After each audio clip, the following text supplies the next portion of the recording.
Hi friends, നമ്മൾ degree level mains എക്സാമുകളെ focus ചെയ്തിട്ട് നോക്കേണ്ട ഒരു PYQ ആണിത്.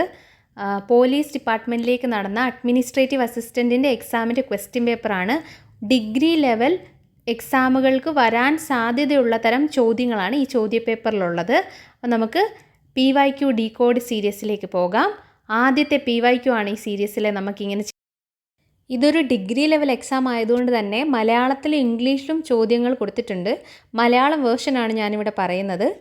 താഴെ പറയുന്നവയിൽ ഏതാണ് ജർമ്മൻ മിഷണറി ഹെർമൻ ഗുണ്ടർട്ട് എഴുതിയ പുസ്തകം അല്ലാത്തത്? കേരള സമാചാരം, കേരള പഴമ, കേരളോൽപ്പത്തി, മലയാള ഭാഷാ വ്യാകരണം. ഇവിടെ നോക്കുകയാണെന്നുണ്ടെങ്കിൽ കേരള പഴമ, കേരളോൽപ്പത്തി, മലയാള ഭാഷാ വ്യാകരണം എന്നിങ്ങനെ ഈ പുസ്തകങ്ങളെല്ലാം ആരുടേതാണ്? ഹെർമൻ ഗുണ്ടർട്ടിൻ്റേതാണ്. ഹെർമൻ ഗുണ്ടർട്ടിൻ്റേത് രാജ്യസമാചാരം എന്നുള്ളൊരു ആനുകാലികം അല്ലെങ്കിൽ വർത്തമാന പത്രം ഹെർമൻ ഗുണ്ടർട്ട് ഇറക്കിയിരുന്നു. അപ്പോൾ ഈ പേര് തെറ്റായതുകൊണ്ട് തന്നെ അല്ലാത്തത് എന്ന ചോദ്യത്തിന് ഉത്തരമായി വരുന്നത് ഓപ്ഷൻ എ കേരള സമാചാരം. കേരള സമാചാരം അല്ല, രാജ്യസമാചാരം എന്നൊരു പത്രം ആനുകാലികം ഇറക്കിയിരുന്നു 1847. അതുപോലെ തന്നെ കേരള പഴമ എന്ന് പറയുന്നത് 1868 എഴുതിയതാണ്. മലബാർ കോസ്റ്റിൻ്റെ ചരിത്രത്തെപ്പറ്റി പറയുന്ന ബുക്കാണ്.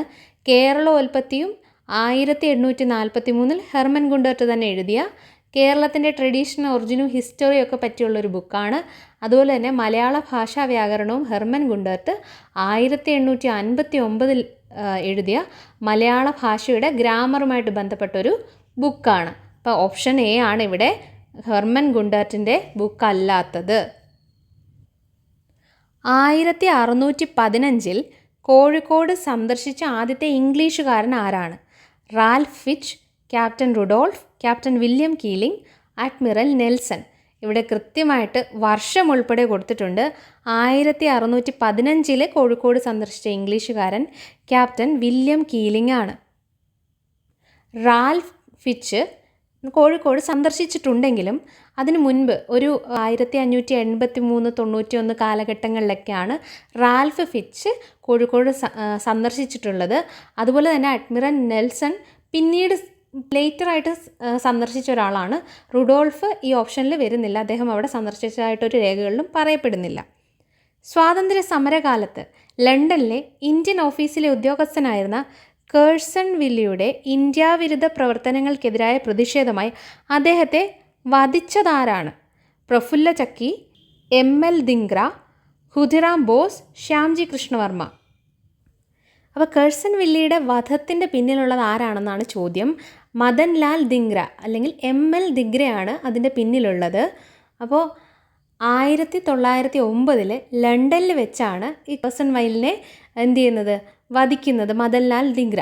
മറ്റ് ഓപ്ഷൻസ് നോക്കിയാൽ പ്രഫുല്ല ചക്കിയും ഖുദിറാം ബോസും മുസാഫിർപൂർ കോൺസ്പിറസിയുമായിട്ട് ബന്ധപ്പെട്ട ആളുകളാണ്. മുസാഫിർപൂർ ബോംബിങ്ങുമായിട്ട് ബന്ധപ്പെട്ട ആളുകളാണ്. അവിടെ എന്നാണത് സംഭവിക്കുന്നത്? 1908 മജിസ്ട്രേറ്റ് ആയിരുന്ന കിങ്സ്ഫോർഡിനെ വധിക്കാനുള്ള ശ്രമവുമായിട്ട് ബന്ധപ്പെട്ട മുസാഫിർപൂർ കോൺസ്പിറസിയിലുള്ള ആളുകളാണ് പ്രഫുല്ല ചക്കിയും ഖുദിറാം ബോസും.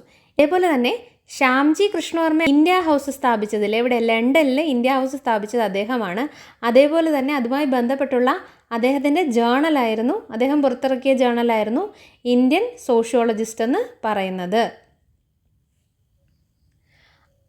1688 മഹത്തായ വിപ്ലവകാലത്ത് ഇംഗ്ലണ്ടിലെ രാജാവ് ആരായിരുന്നു?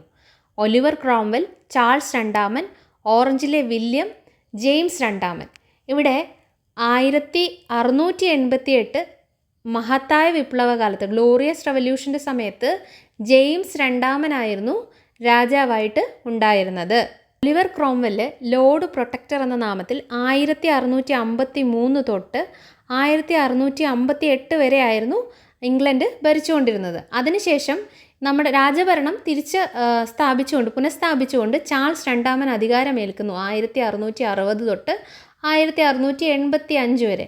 പിന്നീട് വരുന്ന ആളാണ് ജെയിംസ് രണ്ടാമൻ എന്ന് പറയുന്നത്. അതിനുശേഷം എന്തു പറ്റുന്നു? ഗ്ലോറിയസ് റെവല്യൂഷൻ ഉണ്ടാകുന്നു. ആ രക്തരഹിത വിപ്ലവത്തിലൂടെ മേരി സെക്കൻഡും വില്യം ഓഫ് ഓറഞ്ചും അധികാരമേൽക്കുന്നു.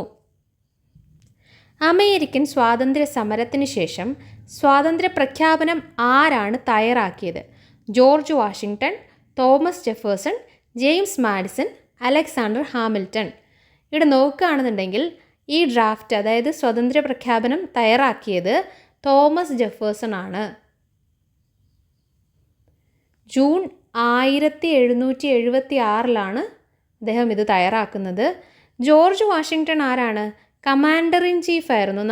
നമ്മൾ ആ അമേരിക്കൻ റവല്യൂഷൻ പഠിക്കുമ്പോൾ അറിയാം, അദ്ദേഹമായിരുന്നു സർവ്വസൈന്യാധിപനായിട്ട് ഈ 13 കോളനികളുടെ കോണ്ടിനെൻ്റൽ കോൺഗ്രസ് ഇദ്ദേഹത്തെയാണ് തിരഞ്ഞെടുത്തത്. ജെയിംസ് മാഡിസൺ ആരാണ്? ഫാദർ ഓഫ് കോൺസ്റ്റിറ്റ്യൂഷൻ എന്നാണ് അറിയപ്പെടുന്നത് ജെയിംസ് മാഡിസണിലെ.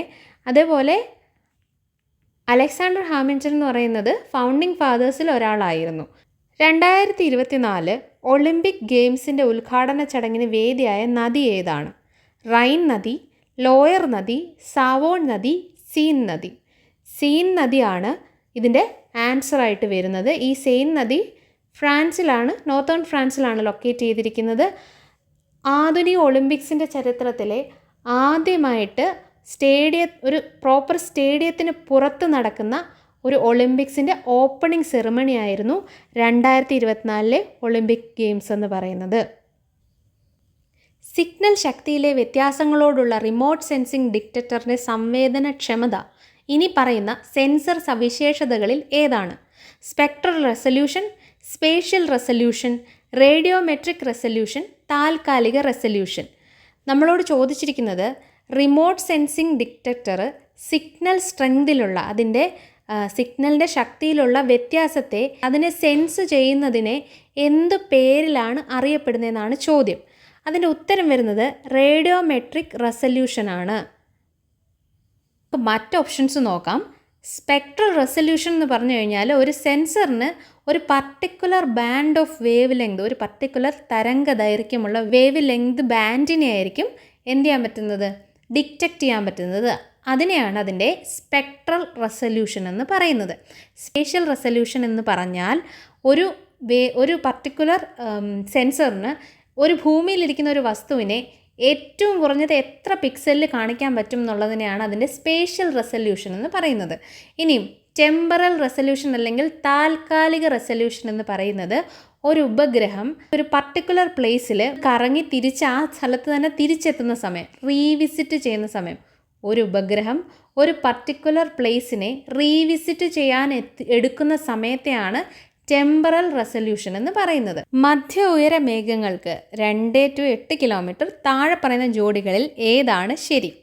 സിറസും സിറോസ്ട്രാറ്റസും, സിറസും ആൾട്ടോസ്ട്രാറ്റസും, ആൾട്രോസ്ട്രാറ്റസും ആൾട്ടോക്യുമുലസും, ആൾട്ടോക്യുമുലസും സിറോക്യുമുലസും.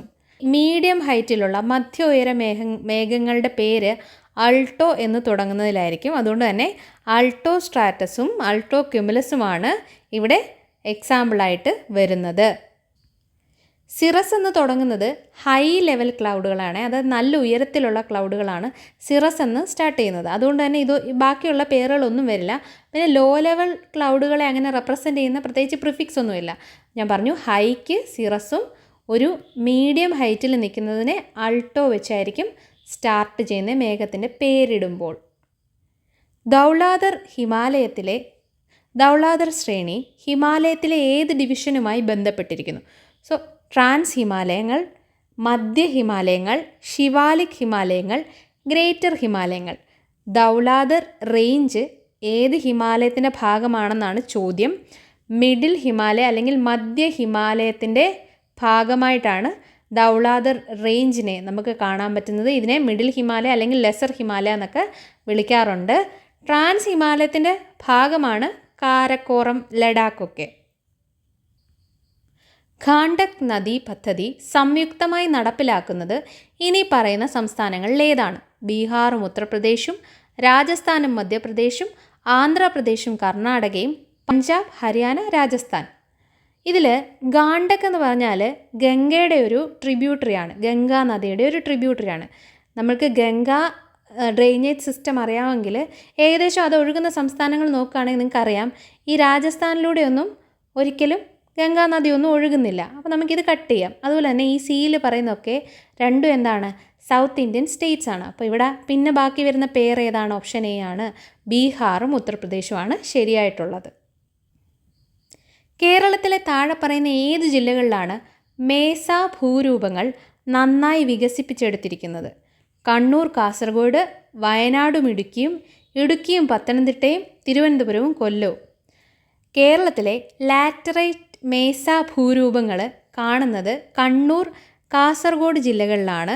ഇതിനൊരു ഉദാഹരണമാണ് കണ്ണൂരുള്ള മാടായിപ്പാറ. ഈ ലാറ്ററൈറ്റ് മേസ ഭൂരൂപങ്ങളെ വെട്ടുകല്ല് പീഠഭൂമികൾ അല്ലെങ്കിൽ ചെങ്കൽ കുന്നുകൾ എന്നൊക്കെ പറയും.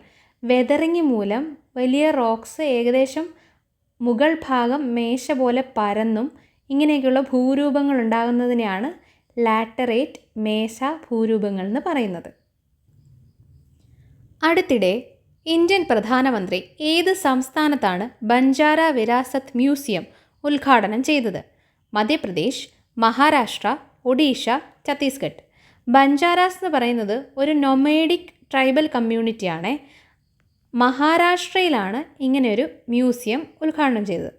മഹാരാഷ്ട്രയിലെ വാഷിം ജില്ലയിലുള്ള പൊഹാരാദേവിയിലാണ് പ്രധാനമന്ത്രി നരേന്ദ്രമോദി ബഞ്ചാര സമുദായത്തിൻ്റെ പാരമ്പര്യവും ചരിത്രവും വിളിച്ചു പറയുന്ന ഇങ്ങനൊരു മ്യൂസിയം ഉദ്ഘാടനം ചെയ്തത്.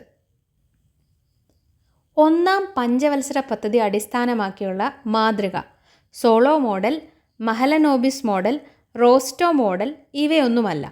ഒന്നാം പഞ്ചവത്സര പദ്ധതി ഹരോഡ് ഡോമർ മോഡൽ അനുസരിച്ചായിരുന്നു ഫോമുലേറ്റ് ചെയ്തിട്ടുണ്ടായിരുന്നത്. അതുകൊണ്ട് തന്നെ ഇവിടെ ഉത്തരം വരുന്നത് ഇവയൊന്നുമല്ല എന്നതാണ്.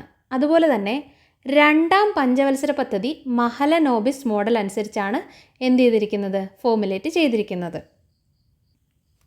റിസർവ് ബാങ്ക് ഓഫ് ഇന്ത്യ സ്ഥാപിതമായത് ഏത് കമ്മീഷൻ്റെ ശുപാർശ പ്രകാരമാണ്? Myrdal commission, Chelliah commission, Hilton Young commission ഇവയൊന്നുമല്ല. ഹിൽട്ടൺ യങ് കമ്മീഷൻ്റെ ശുപാർശ പ്രകാരമാണ് reserve bank of India form ചെയ്യുന്നത്. ഈ കമ്മീഷന് മറ്റൊരു പേരും കൂടിയുണ്ട്, royal commission on Indian currency and finance. 1926 ഇതനുസരിച്ചിട്ട് റിസർവ് ബാങ്കിൻ്റെ ആദ്യ രൂപം ഫോം ചെയ്യുന്നത്. മിർഡാൽ കമ്മീഷൻ എന്നൊരു കമ്മീഷൻ നമ്മളുടെ ഇന്ത്യൻ എക്കണോമിയുമായിട്ട് ബന്ധപ്പെട്ടൊന്നും ക്രിയേറ്റ് ചെയ്യപ്പെട്ടിട്ടില്ല. പക്ഷേ ഗുന്നാർ മിർഡാലിൻ്റെ ഒരു മോഡൽ അനുസരിച്ചാണ് റോളിംഗ് പ്ലാൻ, അതായത് നമ്മുടെ പഞ്ചവത്സര പദ്ധതിക്കിടയിലുള്ള റോളിംഗ് പ്ലാൻ ഒരു 3 വർഷം ഉണ്ടായിരുന്നത് എന്ന് പറയപ്പെടുന്നത്. അതുപോലെ തന്നെ ചെല്ലയ്യ കമ്മീഷൻ 1991 ടാക്സ് റിഫോംസുമായിട്ട് ബന്ധപ്പെട്ട് വന്നതാണ്. 1 രൂപ നോട്ടിൽ ആരുടെ ഒപ്പാണുള്ളത്? ധനകാര്യ സെക്രട്ടറി ഗവൺമെൻറ് ഓഫ് ഇന്ത്യ, ധനമന്ത്രി government of India, Indian president, governor RBI. Indian coinage act പ്രകാരം ഈ 1 രൂപ നോട്ടും മറ്റ് നാണയങ്ങളുമൊക്കെ ഗവൺമെൻറ് ഓഫ് ഇന്ത്യയാണ് ഇറക്കുന്നത്. അതുകൊണ്ട് തന്നെ 1 രൂപ നോട്ടിൽ ധനകാര്യ സെക്രട്ടറി അല്ലെങ്കിൽ ഫിനാൻസ് സെക്രട്ടറിയുടെ സൈനാണ് ഉള്ളത്. എന്നാൽ മറ്റ് നോട്ടുകളിലൊക്കെ RBI ഗവർണറുടെ സൈനാണ് ഉള്ളത്. സർവോദയ പദ്ധതിയുടെ വക്താവ് സർ മോക്ഷഗുണ്ടം വിശ്വേശ്വരയ്യ, ശ്രീമാൻ നാരായൺ, MN റോയ് ഇവയൊന്നുമല്ല. സർവോദയ പദ്ധതി എന്ന് പറയുന്നത് ജയപ്രകാശ് നാരായണൻ്റെ പദ്ധതിയാണ്. അദ്ദേഹം വിഭാവനം ചെയ്ത ഗാന്ധിയൻ മോഡലിലുള്ളൊരു പദ്ധതിയാണ്. സർവോദയ എന്ന് പറഞ്ഞു കഴിഞ്ഞാൽ അപ്ലിഫ്റ്റ്മെൻറ്റ് ഓഫ് ഓൾ, എല്ലാവരുടെയും ഉന്നമനം ലക്ഷ്യം വയ്ക്കുക എന്നുള്ള ഗാന്ധിയൻ മോഡലാണ് ഇത്. നമ്മുടെ വിശ്വേശ്വരയ്യ അദ്ദേഹം എക്കണോമിക് പ്ലാനിങ്ങുമായിട്ട് റിലേറ്റ് ചെയ്ത ആളാണ്. അദ്ദേഹം എക്കണോമിക് പ്ലാനിങ് എന്ന ഐഡിയ 1934 പറയുന്നത്. ഇനിയും ശ്രീമാൻ നാരായൺ ഗാന്ധിയൻ പ്ലാനുമായിട്ട് റിലേറ്റ് ചെയ്ത ആളാണ്. 1944 ഇത് ഡിവൈസ് ചെയ്യുന്നത്. MN റോയ് പീപ്പിൾസ് പ്ലാനുമായിട്ട് റിലേറ്റ് ചെയ്ത ആളാണ്. അദ്ദേഹമാണ് കമ്മ്യൂണിസ്റ്റ് പ്രസ്ഥാനങ്ങളുടെയൊക്കെ തുടക്കക്കാരെന്ന് പറയുന്ന MN റോയ് 1945 വിഭാവനം ചെയ്യുന്നതാണ് പീപ്പിൾസ് പ്ലാൻ. ഇവിടെ ശരിയായ ഉത്തരമായിട്ടുള്ള ജയപ്രകാശ് നാരായൺ JPയുടെ പേരില്ലാത്തതുകൊണ്ട് തന്നെ D ആണ് ആൻസറായിട്ട് വരുന്നത്. ഇന്ത്യൻ കൗൺസിൽ ഓഫ് അഗ്രികൾച്ചർ റിസർച്ചിനെ സംബന്ധിച്ചിടത്തോളം താഴെ പറയുന്നവയിൽ ഏതാണ് ശരി? ഇത് കാർഷിക ഗവേഷണ വിദ്യാഭ്യാസ വകുപ്പിന് കീഴിൽ പ്രവർത്തിക്കുന്നു. മുമ്പ് imperial council of agriculture research എന്നറിയപ്പെട്ടിരുന്നു. 1929 ഇത് സ്ഥാപിതമായി. ഇത് 3 ശരിയായിട്ടുള്ള സ്റ്റേറ്റ്മെൻ്റ് ആണ് ഇന്ത്യൻ കൗൺസിൽ ഓഫ് അഗ്രികൾച്ചർ റിസർച്ചിനെ സംബന്ധിച്ച്. NBFC എന്നാൽ എന്ത്? Non banking financial corporation, national bank for financial corporation, non banking financial company, national bureau of foreign corporation. Non banking financial കമ്പനിയാണ് NBFC എന്ന് പറയുന്നത്.